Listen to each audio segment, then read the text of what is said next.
Hello, everyone. This is so exciting. I just came from my last class. We're going to have a good time today. Now, let me explain why I'm here. I first got the invitation to speak at the Life After Divorce conference. They said, would you like to speak at the Life After Divorce conference? And I said, no. No, not at all, because I haven't been divorced. And the person on the phone said, you'll be fine. We just want you to speak on high trust relationships. And I said, don't you think at the Life After Divorce conference, you should only have people who speak who have been divorced? And the person said, no, you're going to speak. And I was like, okay. And the reason that she could say that is because she's my sister. And so my sister Jennifer Johnson is the coordinator, the program, the girl in charge, the woman in charge. And so that's why I'm here. So hopefully you're not offended. You're like, this guy's not divorced. What right does he have to be here? It's more of an obligation on my part because of my sister. She's like, I changed your diaper. I drove you to the store, right? You are doing this for me. And I've actually had a great experience. I think my words were, you have a PhD, don't you? Yes, I was like, I have a doctorate. And so we're not going to talk about something I don't know about. Because I couldn't stand up here and be like, hey, I know how you feel. Hey, let's talk this through. But I can talk to you about something I do know about. I spent 5 years in a doctorate program talking about or studying high trust relationships. And when Jen said, hey, would you want to come and present a little bit? I love to talk about it. It's a great topic. If you want to ruin your favorite topic, you study it every day for 5 years. But I've actually really come to love it again after 5 years, took a little time away, and now I'm starting to come around to it. So I want to help you have high trust relationships in any relationship, whether it be a friend, maybe a future spouse, or your children, of course, right? Your children. So did anybody know the most valuable painting in the United States? The most valuable painting that's here. The most valuable painting in the world is the Mona Lisa. It's in London. It's in France. It's in Paris. So anyone know? It's in New York. It's at the Met. Want to take a guess? Starry Night. You're right. Starry Night. By? Van Gogh. Van Gogh, if you're saying it right, but Van Gogh. Vincent Van Gogh. Now look at this painting. $162 million. According to art students, it's priceless, but according to economists, it's $162 million. Pretty incredible painting. But if you look really closely at Starry Night, you find out that the brush strokes of Starry Night are not that impressive. In fact, if you look at the individual, take a look at an individual brush stroke up here. It's not that impressive, is it? You could do that. I could do that, right? You wouldn't even look at one of these and go, that was the one. That was the one that made it worth $162 million. Before that, it was just nothing. But now, wow, it's incredible. You wouldn't, right? Because each one of the brush strokes in isolation is kind of mundane. But when you put them all together over, this beautiful canvas, what do you have? You have a masterpiece. So we're going to call this a superpower. It's the superpower of doing something very mundane every day, doing something very small every day. I just got done reading this morning, Exodus 14, 15, 16. And this is where the Lord gives the children of Israel manna. And he says, I want you to take enough for how long? One day. And on Friday, you're going to take enough for Friday and Saturday. But I only want you to take enough for one day. Don't take more and don't take less. Take enough for one day. And I think there's something about that where the Lord is like, listen, some of the things, the way to make a great life is by daily things. Not one big thing, right? And the way to make great relationships is not one big thing once a year. It's not even one big thing once a week. It's daily, little, tiny, mundane things over and over and over. In fact, the children of Israel got tired of it. Do you remember? They got tired of this daily bread, this daily sweet bread. Give me something else. And when I go to the temple, I remember getting a little, I was like, why do we study the creation over and over and over? Isn't there a sequel? Isn't there something else we can listen to, right? And I think it hit me once that I think the Lord is saying, look, if you want to make something that lasts, if you want to make a relationship that goes into the eternities, like with your children, you've got to be steady, deliberate, and not skip steps. So often we want to skip steps, right? We want to look like we have a day 7 relationship when we really have a day 2 relationship. And we just pretend. We just pretend we have a day 7 relationship. I did this with the piano when I was a kid. I learned a really hard song, one song. And I could sit down in front of people and play that really hard song. Everybody was impressed. And everyone thought I was a day 7 piano player. Was I? No, I was a day 2 piano player. But I could pretend I was a day 7 piano player. And then when they said, hey, play something else, I went, oh, I'll let someone else, jump in here. It was all artificial. So the idea here is that this is the same way with relationships, that we want to just be steady, careful, and build them the way they're meant to be built. And we can do it. So let me show you how. By the way, nothing of this is going to be groundbreaking. I told you, no one of these brushstrokes is going to be, wow, Hank, you changed my life with that. It's going to be things you already know. But I'm going to back up what you already know with a little bit of research. And I think you'll go, oh, that is why I do that. I'm going to keep doing that. Okay, if I want to, tell me your name right here. Yeah. Denise. So if I see Denise at a conference like this, did you know that we already have a tiny bit of trust being at the same conference? We're at the same conference, so that actually builds the trust just a little bit. Us being in the same room, we've chosen to be here, right? Why? And so we have a little bit of trust. So I would be more comfortable talking to Denise here at the conference than I would randomly on the street because we're at the same conference. So there's a tiny bit of trust there. Does that make sense with everybody? In fact, if you take a bunch of people, put them in the same room, they will gravitate towards people like them. By race, by gender, will gravitate towards people like us. Oh, especially religion, right? If you're in a room with strangers and you see a garment line, you're like, that's my person, right? And you'll go walk right over there and you'll feel safe there because I'm looking for commonalities. So Denise and I meet and we have a tiny bit of trust. Now let's say I want Denise to really trust me. Right? Really trust me. The only way, I wish there was a better reason, a shortcut, but there's no shortcut. The best way to do this would be to have interaction with that person that has 4 characteristics. It's frequent, it's personal, it's positive, and it's low risk.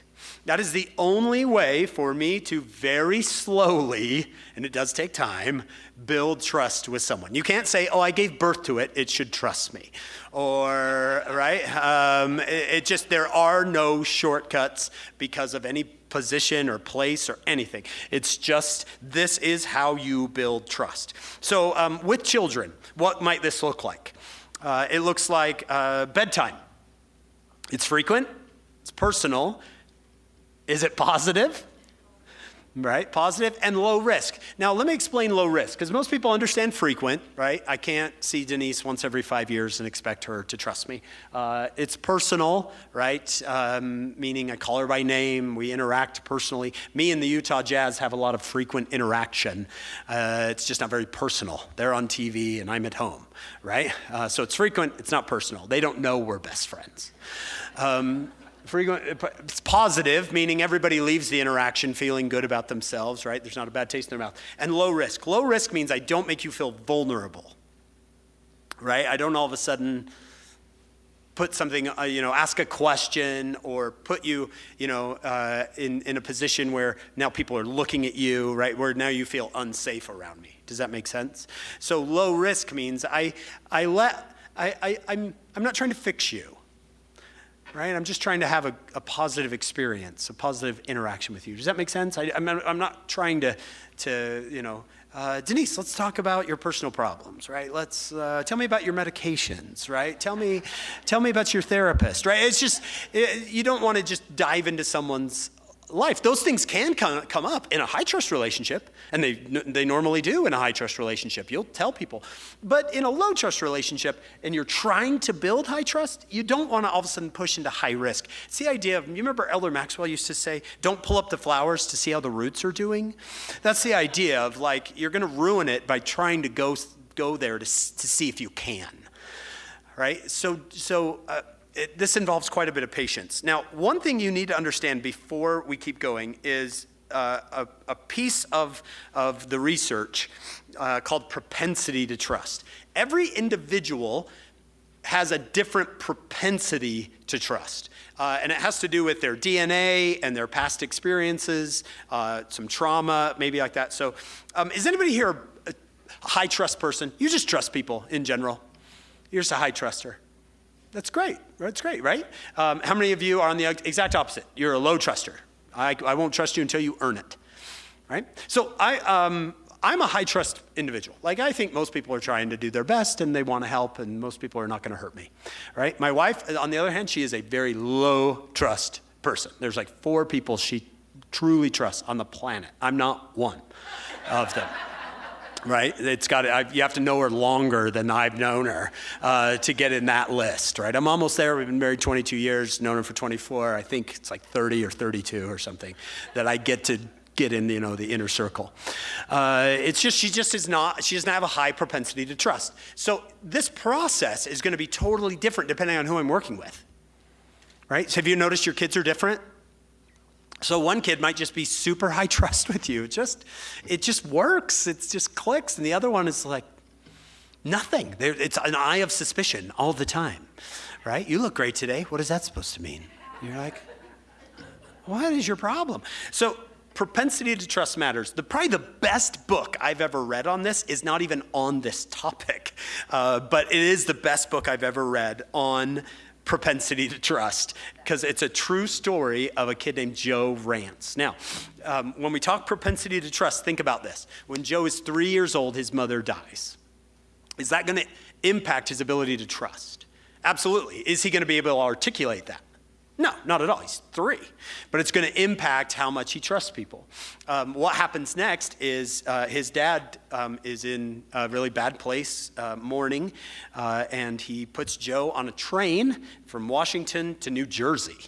Not D.C., Washington State to New Jersey. I mean, it is a 7-8 day thing as a 3-year-old without anybody, just on his own, right? And he's got a couple of caretakers who... He said, I remember one African-American man putting me to bed at night, right? But he's all by himself, and he goes and lives with his mom's sister in New Jersey for 2 years. And she's a lot like his mom. So it works, right? But then gets a letter that dad wants him back. He's gotten married, and he wants him back. So for the second time in his life, Joe's put on a train when he's 5 and put back across the country, right? Is this going to impact his propensity to trust? Absolutely, it's going to, but he'll have no idea why. And the story continues that his dad's new wife is not interested in having Joe in the life, right? He's kind of a remembrance of an older life, and she wants to move on, have children of her own with this husband. And so she just doesn't like Joe, no matter what he does. And he's never had this experience. The women in his life have always loved him, and this woman wants nothing to do with him. And so he's trying to figure her out, and she's always, he sits at a different dinner table, and he can't play with her kids, and it's a big mess until when he turns 15, he comes home, and there's a moving van in the front yard, and he said, Dad, where are we going? And he said, that's the thing, son. We're going, you're staying. Your mom's told me I got to choose between the 2 of you, and she's got these little kids now, so you're on your own. Take care, Joe. And he watches his dad and his stepmom and their kids drive away, right? And he's 15. Is this going to affect his propensity to trust, right? Yeah, but he doesn't know that. So the story goes on that he ends up on the University of Washington rowing team, and it's a classic story where, listen to this. Now, some of you will identify with this because you've been burned a couple of times. And his coach says, Joe, you're amazing. You row harder than anyone I've ever met. And he's like, thanks, coach. And he said, Joe, I got to kick you off the team. Why? He said, because you can't row with the other boys in the boat. You can't row in sync. Why don't you trust them? You row like you're the only person in the boat, right? I have 2 sisters who are divorced, and they have backbones of steel and hearts of gold, and they have had to row their own boat for so long that they wouldn't even know how to work. It's difficult to work on a team when you've relied on yourself for so long. And Joe can't figure it out. He's like, No, coach, I row with the team. And he's like, Joe, you can't stay on the team until you can learn to trust the other boys in the boat. So, and he assigns an assistant coach to work with him. He said, if you can fix him, we can use him. But if not, I got to kick my best rower off the team because he can't work in the team. He only works on it by himself. Anyway, so they're going to make a big movie of it. I think Thor's going to be in it. I think Harry Potter's going to be in it. I don't know their real names. But they're going to make a big movie about it. So if they make a book about it and they make a movie about it, it ends well. Just so you know. So I don't want you to read. I don't want you to read something and be like, didn't tell me it ends so poorly? It actually ends really. It's a great story. But this idea of, wow, his propensity to trust, he can't even, he doesn't know it's happening. Does that make sense? Like, he's not conscious of his own lack of trusting other people. To him, it's just hard work. You just work hard. But the assistant coach, there's this moment, you guys, there's this moment where, you ever read a book and started crying? Where the other coach is like, the assistant coach makes a boat with him. He said, Joe, come on up here into the boat shop. We're going to make a boat together. Frequent, personal, positive, low-risk interaction. He said, come on up here. I'm going to teach you about boats. And he just asks him his life story. Where are you from? Oh, I'm from, middle of Washington. Tell me about your parents. Oh, they're great people. Doesn't want to let anybody in, right? Let anybody in. Where are they now? Oh, on the coast, I think. Joe, tell me what really happened. That's what really happened, coach. And I mean, it's just this back and forth between him and this coach. And there's this one point where the coach says, he asks him a question. He's like, come on, Joe, tell me the truth. And Joe turns to him and says, because you can't rely on anyone ever. That's why. Everyone will let you down. And the coach goes over to him and hugs him, this big 6'4" kid, and he hugs him and he just breaks down, right? This idea of, I've had enough frequent, personal, positive, low-risk interaction. I'm ready to expose myself. You know what I mean? I'm ready to share myself with you. But too often as parents, we want them to do that without, right? Share yourself. Come on. Talk to me. Talk to me. I love you. Talk to me, right? And then parents will say to me, Hank, how come my kids talk to their friends about their personal issues and not to me? Well, who are they having all the frequent, personal, positive, low-risk interaction with? Their friends. With you, it's frequent, personal, negative, and high risk, right? I can't open up to that. So what does this look like? Let's come back to that idea. It looks like with little kids, it's bedtime. Sit and chat. I don't need to fix you. I'm just going to chat with you and let you talk. Anybody have kids that talk more at bedtime than any other time? You're like, where was this kid 2 hours ago? Right? I want to go watch my show, and he wants to tell me about this thing that he wouldn't even speak to me before. With older kids, it's let me give you an idea. So in our family, if you are born on the 20th, so my daughter was born on February 20th, the 20th of every month, she knows she's going to go on a date with either me or my wife. And it's every month. It's on the 20th. And I can set it in my schedule because it's always the 20th. And if it's a Sunday, we make that work. We do something. And it's not super expensive. You don't have to have a lot of money to do this, right? We're not going to Paris, Idaho, right? Sometimes it's Chick-fil-A, or sometimes it's Nordstrom Rack, right? Or sometimes it's, swimming, whatever, right? You're going to get this chunk of time for you, and you can rely on that. It will always happen. It's frequent, it's personal, it's positive. We don't bring up grades. We don't talk about boys unless she wants to, right? I'll talk whatever she wants to bring up, not what I want to bring up. Frequent, personal, positive, and low risk. Right? And we're going to walk away having a good time. That's why I play Candyland. You ever played Candyland? I hate Candyland. It's not fun. There's nothing fun about this game. In fact, my kids don't even keep the rules. Right? When I first started playing Candyland, I didn't see the point. They'd have one red, and they'd go 2 reds. And I'm like, you just cheated. right? And they're like, Dad, I want 2 red. And I flip the table. No, I'm not doing this, right? I'm not doing this. Because I didn't see my goal was not to play Candyland. My goal was to have a frequent, personal, positive, low-risk interaction. That was my goal. Does the Lord ask us to do these? Family prayer. Frequent, personal, positive, low risk. How do we change it sometimes? Frequent, personal, negative. Who normally turns it negative? They do. They do by not praying spiritually like adults. Right? How many of you have had a laugh fest at family prayer? Everyone's laughing the whole time. We're not offending the Lord, you guys. He's okay. All right? The Lord's like, I don't need your help. I'll be all right. I can figure this out. You help them. Sometimes it works. Sometimes it doesn't. How many of you have like a scripture reading time? Like we sit together and read scripture. Any of you have this? Had it maybe before? Right? Who makes it negative usually? Mom and dad. Mom and dad. Sit down and read. Sit down. Right? Because our goal is not to have a positive interaction. What's our goal? Get scriptures read. Because this is what Jesus wants. No, Jesus probably wants us to have a positive experience. So this is, why do I want you to do this? Well, one, I want you to get to high trust. Because things happen in high trust relationships that you don't have to force. They just happen. Are any of you in what you think is a pretty high trust relationship? Can you think of one, maybe with a family member, maybe a sibling, a friend?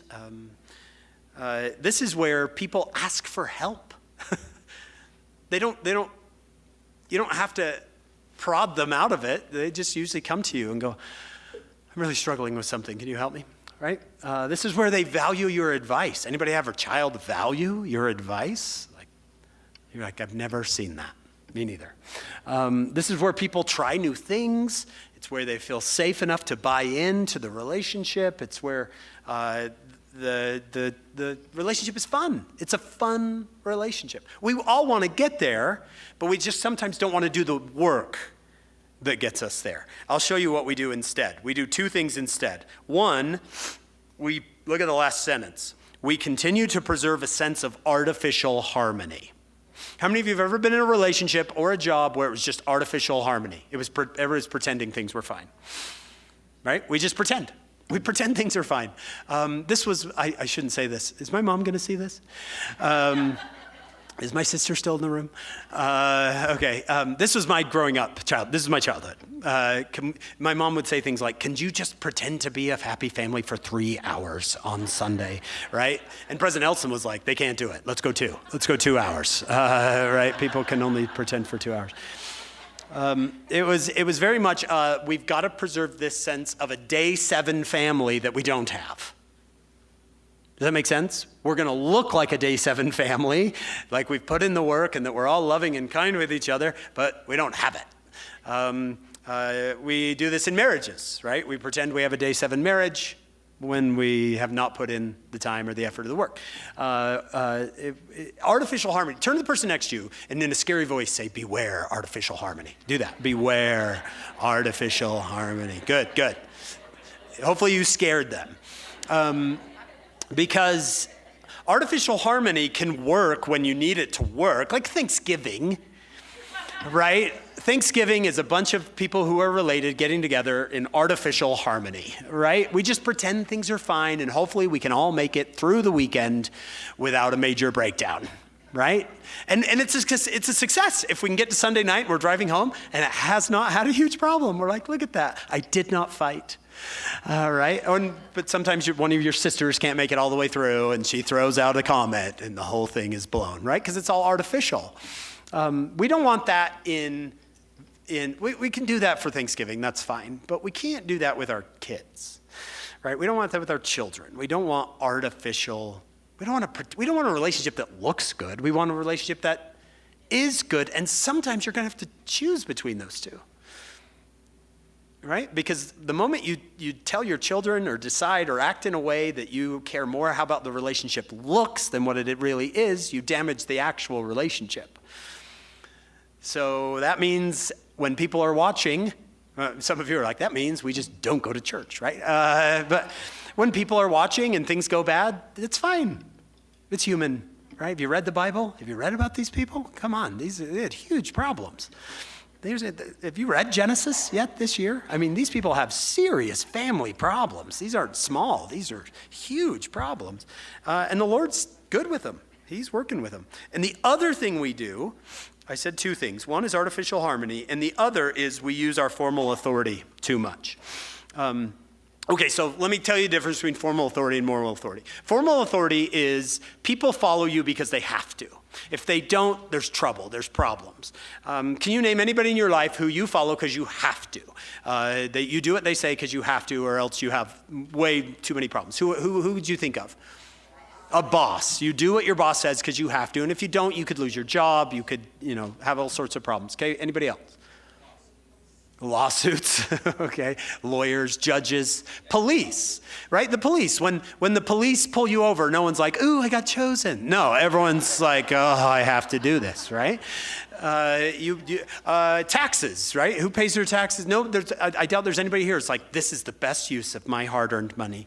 No, we all like, "Oh, I can't believe I have to do this," but we do it because we have to. That's formal authority. Got it? My name's on the door, whatever it is. I'm the legal guardian. I'm the parent. You have to do it because I say. This is my house, my rules. Who's ever done that as a parent? My house, my rules. My roof, you'll do what I say, right? That's formal authority, and it works. It definitely works. Moral authority is not the opposite. It's just different. Moral authority is I do what you say because I want to, because I value you. Now, I can have both. Formal and moral authority. Does anybody have someone in their life who has moral authority? You do anything for them, but they have no formal authority. I bet you could name some. A good friend. Children's a little bit different because you feel like an obligation. For a good friend, maybe a sibling. I could say one of my 4 siblings. Right? Who could call you in the middle of the night, say, "I need you on a plane to New York, I'll explain later," and you'd do it? Yeah, now you're like, okay. That's a small number of people. Most of my siblings, I'll be like, "You're drunk. I'll call you tomorrow," right? But there is one where I'd be like, okay, right? I do it. Now that is a lot of power in someone's life. I mean, the police couldn't do that. This is the Springville police. We'd like you on a plane to New York. I'd be like, get a warrant, all right? I'm not doing that. Right? So formal authority has limits. Moral authority is incredible. So I got to ask you, how does someone get moral authority? How do those few people that you thought of, that you would do anything for, if I asked you to run through a wall to save them, you would, how'd they get that? Yeah.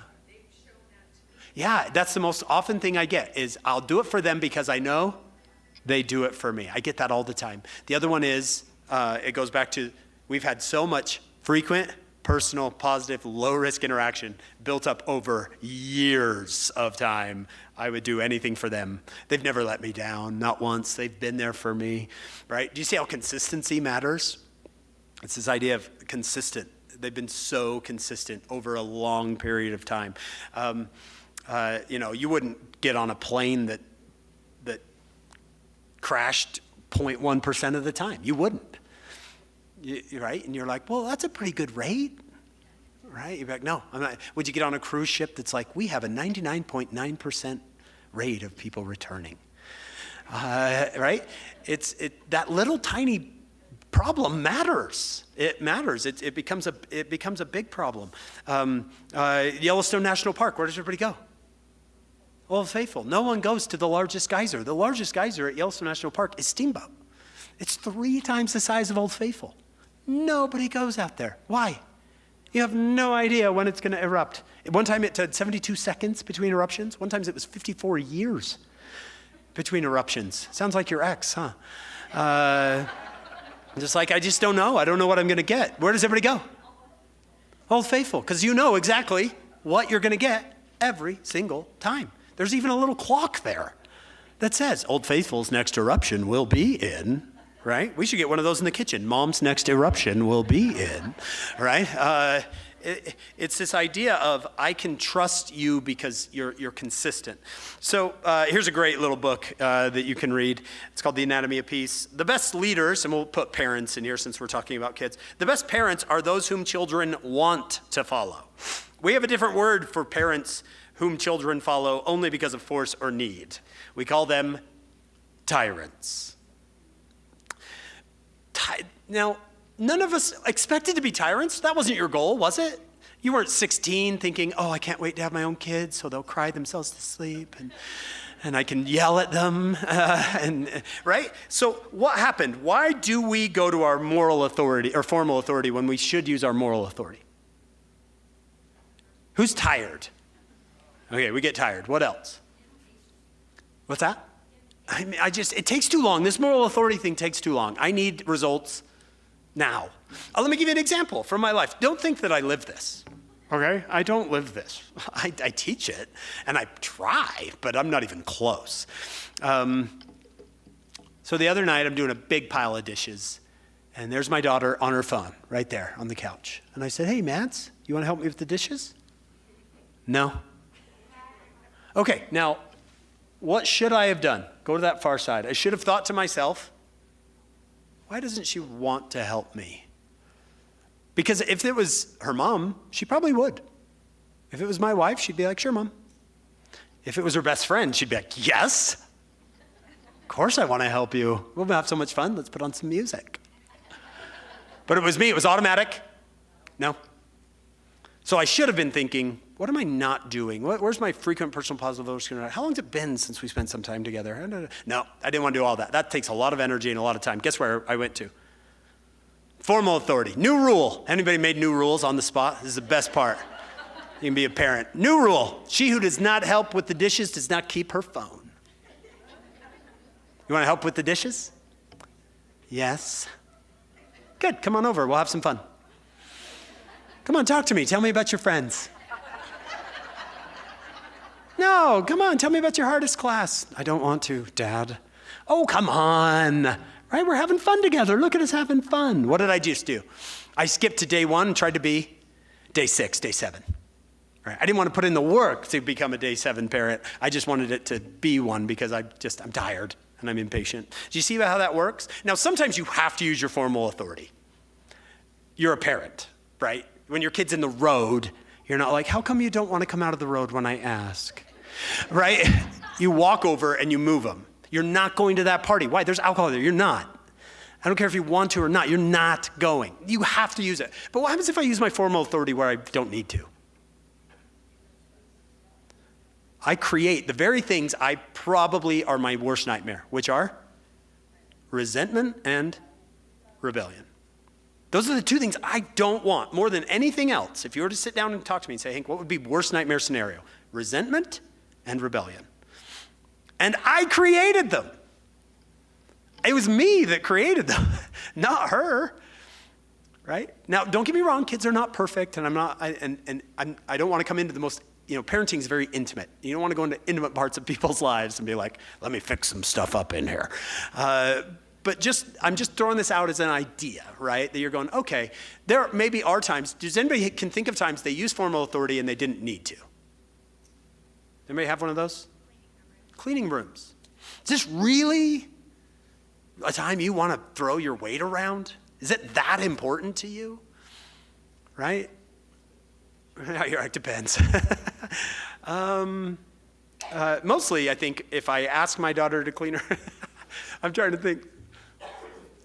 There's 4 types of parents. There's deadbeats who, they don't care at all. I don't care about you nor the room. Then there's permissive, which is I'll do it for you. I'll do it for you, right? Because I care about you so much. And I think that parent is like, if I keep doing it for her, she'll eventually say, you know what, I need to do it. How's that working out for you? How's that going, right? That just doesn't work. Okay, then there's authoritarian who's, I care about the room and not about you. So you're going to get this done no matter, right? Right now, downstairs, let's go. Hover over you. What is that?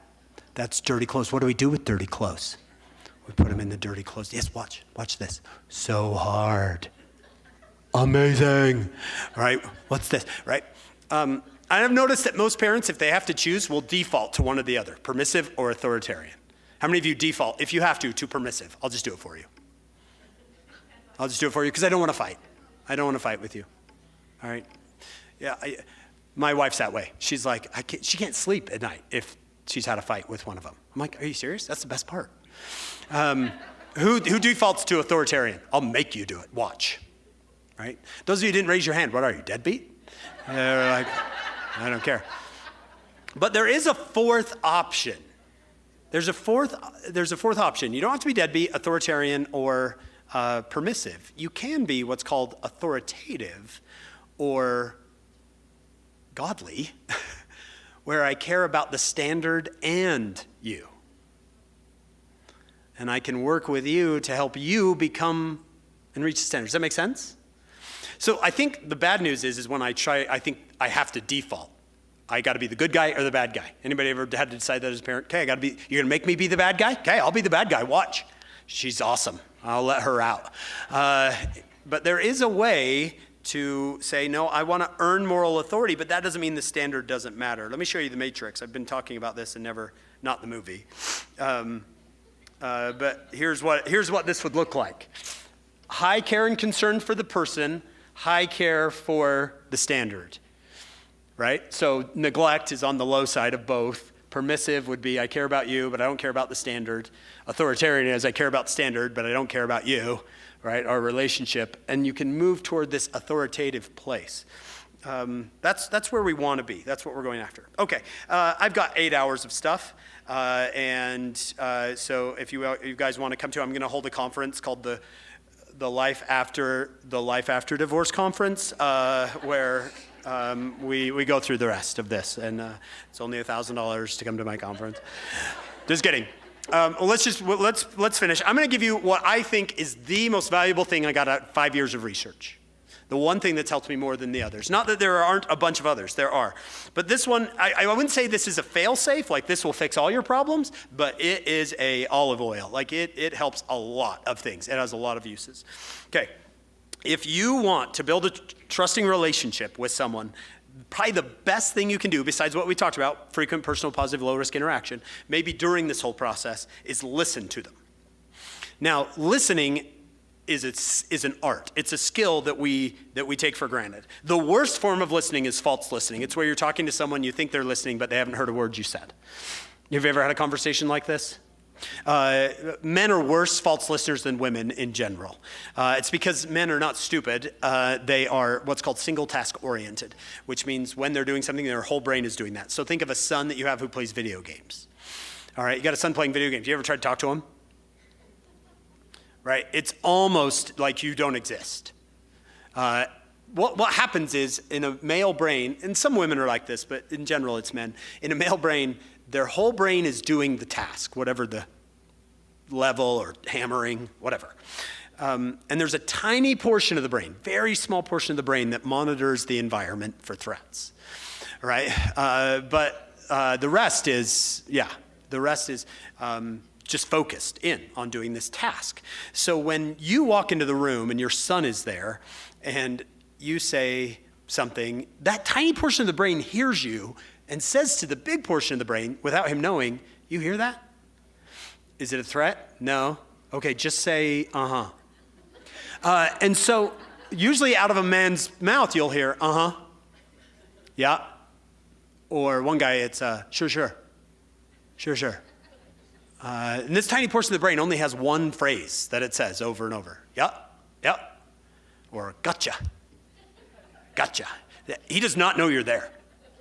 You have a man or a woman who listens like this because you have a lot of conversations like this.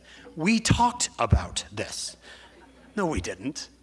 Yesterday. We talked about this yesterday. How did you forget? Right? Or do you ever have a boy, anybody have a 9-year-old who's you're like, okay, let's get ready to go. Okay. Hey, let's get ready to go. Okay. Half hour later, let's get ready to go. Where's my shoes? You've had a half hour. to look for your shoes. What have you been doing? I don't know. Right? It's usually a boy. Sometimes it's a girl, but it's usually a boy. This is false listening, and it's not a great form of listening. If you have a false listener in your house, in one of your children, you've got to learn to be patient enough to get their attention, and that takes time. If my son is playing a video game, and I want him to listen, I want to talk to him, so I just pull the plug. It's frequent, it's personal, it's now negative, and it's high risk, right? And then I sit down, talk to me. Right? It's just not going to work. So, but I don't want to be like, well, okay, I'll never talk to you. So what's the third option? What's my alternative? Play the game. Sit down, play, ask about it. What's going on? Right? Get involved. Right? I don't want to do that. That takes time, energy, and I don't care about the game. That's where you're fooled. It's not the game. It's him you're interested in. That's why you're going to sit down and play the game. Not because of the game, because of him. All right. Selective listening is not that much better. This is what I call political listening. It's where I listen, but I'm only listening for what I need or want to hear. If you watch politicians, they listen like this a lot. They're not doing false listening. They listen to their opponent. What are they listening for? Weaknesses, problems, anything I can use on you, right? Kids do this sometimes. You ever said something to a kid? Oh, I'm just so disappointed. And I'm a disappointment to you? That's what I am to you? That's all I am to you is a disappointment, huh? You're like, that's not what I said. You meant it. That's what you meant. You always say that. Always is a pretty high percentage word. Leave me alone, right? It's selective listening. We do this too with our kids, right? Selective listening. It's where I'm just listening for a weapon. I'm listening for something that I can use. All right. Passive and casual listening will stick together. It's probably the most common form of listening. It's listening like this, right? Hey, how are you? What's that? Are you serious? Oh, no, it's just that, no, what? Sorry, what? Just quickly delete that. Okay, now, it's a fine form of listening, but what's the message? I don't care about you. You gotta be so, and you're not a bad person. You're not a bad mom, you're not a bad dad, but you've gotta be crystal clear that that's the message that's being sent. If my 12-year-old walks in and goes, hey, Dad, and I go, hey, bud, what's up? The message is what? I don't care about you. Who could do better at this? Right? This is, because it's like, oh, this is funnier than my kids. And, right? And that's a funny, let me show you this reel. Come here. You got to see this, right? Like, it's not that I don't like my kids. In fact, one of the most inspiring meetings I ever was in was Boyd K. Packer's funeral. And he said, whenever we walked into my dad's office and said, hey, Dad, he would turn his whole body towards us and get on our eye level.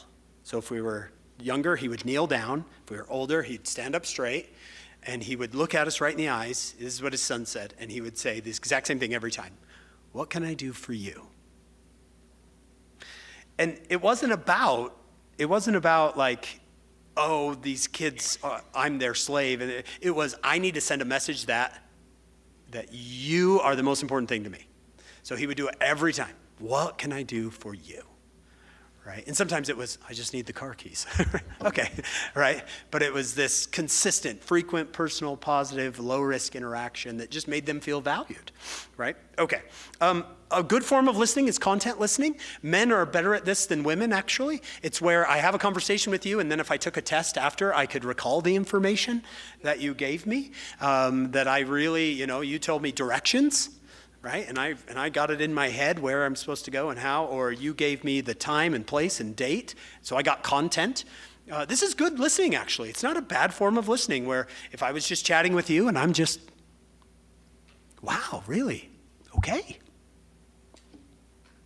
And some people just need content listeners. Do you have a friend who just needs someone they don't want you to do anything. They just want to be heard for a little while. In fact, you could get in trouble if you go do something.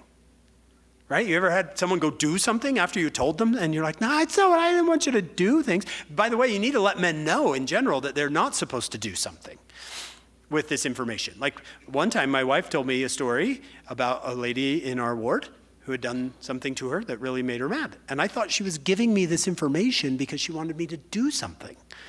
We'd been married 2 years. And so I was like, okay. In a conversation, she went and did something else, so I went to the lady's house.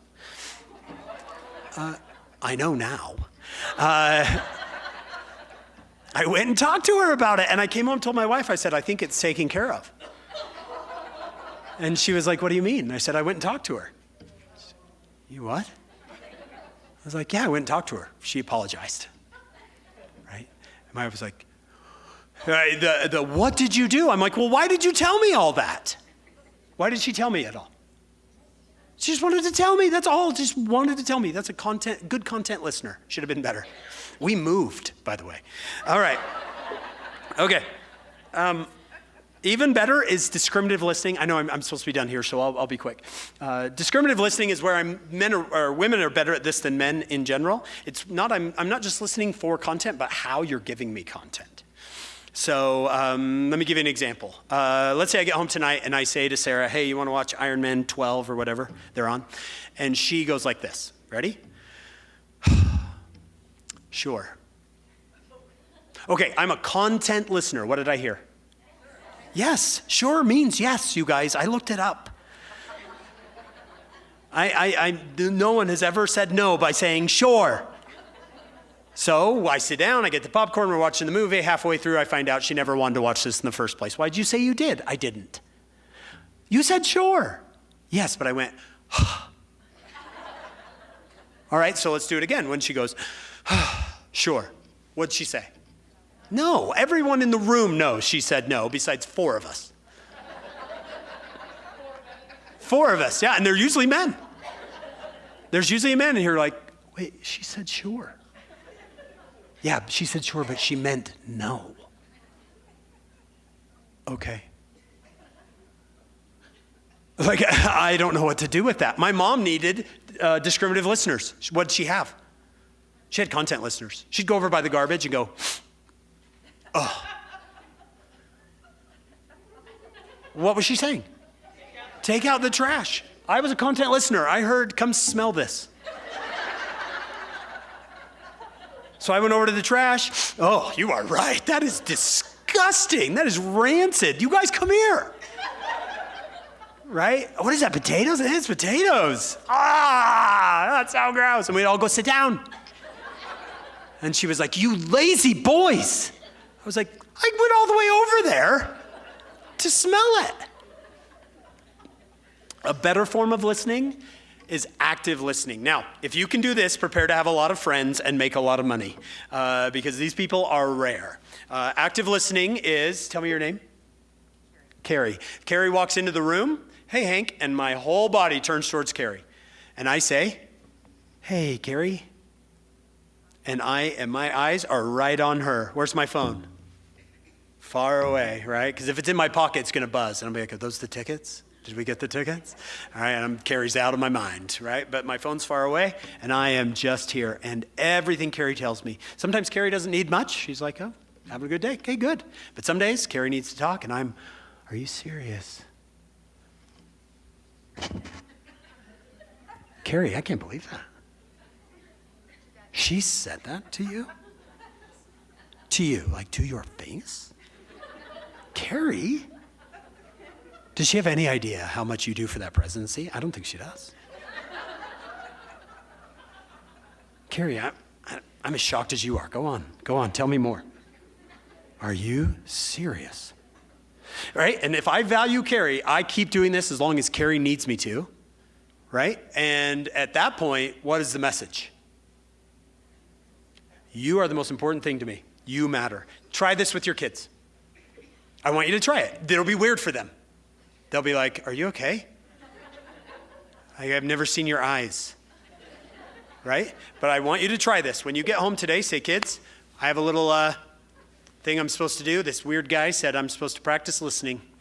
So come here. You sit there. I'll sit here. Go. and just listen. Just let them pour over it. Just listen. All right, last one. We've got people coming in for the next class. How fun is this? All right. I have to get to the end. All right. Compassionate listening. Compassionate listening is where I listen so closely I feel what you feel. And I see what you see. I've never done it. I've never got here. I've practiced. I've tried with my wife. I'm like, did I get it? Did I get it? She's like, ooh, content. You got to content. I'm like, oh, so close. Compassionate listening is where, I'll give you an example. I'm at dinner. My wife is sitting by a woman, and I'm sitting across from her husband, and we're chatting. He's talking about the Red Sox for like 15 minutes. And I was content listening. Really? Red Sox. My wife and his wife, after 15 minutes, I look over, and they're holding hands and crying. And I said, I looked at her, and I said, what are you doing? And she went back to her conversation. I looked at the man like, I don't do that. Right? He looked at me with eyebrows up too, like, okay. Afterwards, I asked my wife, I said, what was that about? And she said, Hank, that woman is the best listener I have ever talked to. Which I was kind of offended because I'm obviously the best listener she's ever talked to, but she just forgot. But I said, why? What happened? And this is what happened. Are you ready? She said, I was talking to her, and she was asking about our kids. And she said, Sarah, how many kids do you have? And Sarah said, oh, we have 5. Well, what are their ages, boys or girls? And she said, oh, we have a daughter who's 12 and 4 boys. Our youngest boys are twins, and they're 2 years old. And the woman said, oh, that sounds like a lot of work. I got the daughters. Does your daughter help you a lot? Yes, really wonderful to have her, conversation. And the woman just said this. She said, I bet you rely on your mom a lot. And my wife, she said, Hank, all I did was swallow. That's all I did is I went, I would, but unfortunately my mom passed away when they were about 15 months old, the twins. Now, even good active listeners would say, oh, I'm so sorry to hear that. That's terrible. So tell me about Hank's parents. Are they available to you? Right? That's good listening. You're fine. But she said, she looked like I'd hurt her. She went, oh, Sarah, are you telling me you're raising 5 kids and your mom's gone? She was like, yeah. Oh, that sounds so hard. She's like, yeah. She said, hold my hand. Tell me about her. Tell me everything. I want to know about your mom. Talk to me about your mom. And she's like, oh, wow, thanks for asking. No one ever asks. She's perfect. She knew when their doctor's appointments were, and she knew who their teachers were, and my dad tries, but no one loves like grandma. Nobody loves like grandma. And they just talked, about my mother-in-law for a while, and then the woman said, Sarah, do you have anyone? Do you have anyone who you can talk to? And they both looked at me. And I said, what are you doing? And my wife said, no, I have no one. Right? In about 10 minutes, that lady had won my wife's heart through what? Listening. Through just listening. All right, church is true, I promise. Amen. Thank you for sitting through that. That was very kind of you. I'll give my place over to the next speaker. Thanks, you guys. See you later.